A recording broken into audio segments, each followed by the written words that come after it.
भारत में ऐसा क्या हो रहा है? The NEET paper leak, NEET 2026 paper leak. किस लीक हुए पेपर की पीडीएफ कॉपी को 10 लाख रुपए में बेचा जा रहा है। हर तरफ नौजवानों की बड़ी तादाद जमा है और मोदी सरकार के खिलाफ हाय रे मोदी के नारे गूंज रहे हैं।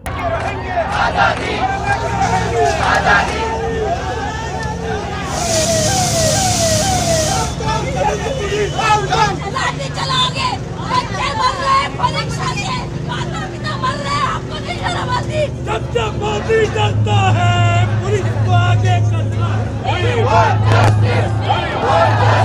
ज्यादातर जो तादाद है नौजवानों की है और जिनकी उम्र होगी 18 से 20 साल। सिर्फ नौजवान ही नहीं बल्कि उनके वालिदैन भी। जंतर मंतर जो दिल्ली का एक इलाका है, दिल्ली का एक स्पॉट है जहां पर एहतजाज किए जाते हैं, वहां पर लाखों की तादाद में नौजवान जमा है। मोदी सरकार के खिलाफ नारेबाजी की जा रही है। आप सबने देखा होगा रियासत भी सड़कों पे आ गई है। लाठीचार्ज हो रहे हैं, रबर बुलेट चलाई जा रही है, नौजवानों को मारा जा रहा है, उनसे मोबाइल छीना जा रहा है, उनको एहतजाज नहीं करने दिया जा रहा। अब आप सब सोच रहे होंगे ये कहानी है क्या? ये कहानी जानने के लिए इसके पस मंजर पर जाना पड़ेगा। इसका पस मंजर शुरू हुआ जब भारत में नीट के एग्जाम के पेपर लीक हुए। पहले मैं आपको बताता चलूं कि नीट का एग्जाम होता क्या है। जैसे आपके मुल्क में अगर आपने डॉक्टर बनना है तो आपने एक पर्टिकुलर एग्जाम पास करना पड़ता है, वैसे ही भारत में नीट का एग्जाम होता है। अगर आपने डेंटिस्ट बनना है, डॉक्टर बनना है या किसी भी ऐसे सेहत के शोबे में जाना है तो आपने नीट क्रैक करना पड़ेगा। और उसकी जो रूल्स एंड रेगुलेशंस होती हैं, आपको 12वीं पास होना है, उसके बाद आप किसी तैयारी करते हैं और बाकायदा तौर पे भारत में इसको बहुत सीरियस लिया जाता है, क्योंकि जाहिर सी बात है डॉक्टर बनने के लिए कोई आसान काम नहीं है। आपने दिन रात एक करने पड़ते हैं और नौजवान रातों रात इसमें नहीं आते हैं, पूरी ज़िंदगी गुजार देते हैं और बचपन से उनकी इसके ऊपर अपब्रिंगिंग होती है। उसके बाद जाके वो नीट को क्रैक करते हैं और इसको क्रैक करना कोई आसान बात नहीं। और उसके बाद आप सोचें कि जब आप पूरा साल इसकी तैयारी करें, दिन रात सुबह शाम, ना जा रहे शादियों में, ना कहीं नहीं जा रहे, उसके बाद अचानक से पता चले कि पेपर लीक हो गया है और मार्क्स तो ले गए वो लड़के, वो बच्चे बच्चियां जिन्होंने तो तालीम ही हासिल नहीं की, जिन्होंने तो पढ़ा ही नहीं, जिन्होंने तो मेहनत ही नहीं की। उसके बाद भारत में ये नीट एग्जाम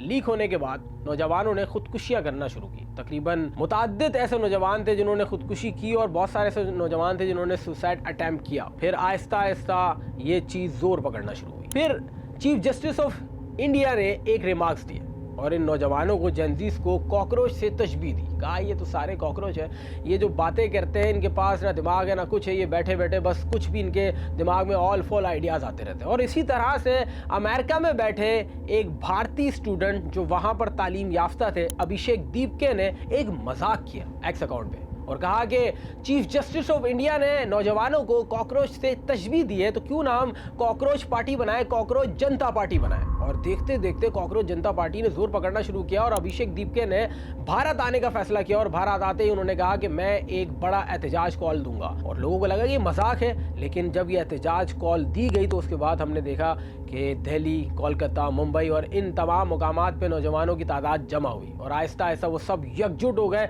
और दिल्ली के जंतर मंतर पर इनकी एक बड़ी तादाद देखने को मिली। आवाम का जमे गफीर देखने को मिला। ताहद निगाह हमने वहाँ लोगों को देखा, मीडिया भी वहाँ पहुंची थी, गोडी मीडिया भी वहाँ पहुंचा। सबसे अच्छी बात जो देखने को मिली कि जेनजीज ने नेवर गिव अप एटीट्यूड जो अपनाया। पहले दुनिया भर में आपको एहतजाज देखने को मिले होंगे, ये एहतजाज भारत में भी अब जोर पकड़ रहा है। पहले बांग्लादेश, श्रीलंका, मलेशिया, नेपाल, उसके बाद अब भारत। जेनजीज अपना हक मांग रहे हैं और मोदी सरकार मुसलसल उनके खिलाफ क्रैकडाउन कर रहे हैं। मुसलसल उनको लाठीचार्ज का निशाना बनाया जा रहा है, उनको मारा जा रहा है। और इसी तरह से मुख्तलिफ सियासी और समाजी शख्सियात भी इस प्रोटेस्ट के अंदर इन नौजवानों के साथ शामिल हुए, जिसके अंदर सबसे बड़ा नाम, जो मोस्ट प्रोमिनेंट नाम सामने आ रहा है, वो आ रहा है सोनम वांगचुक का।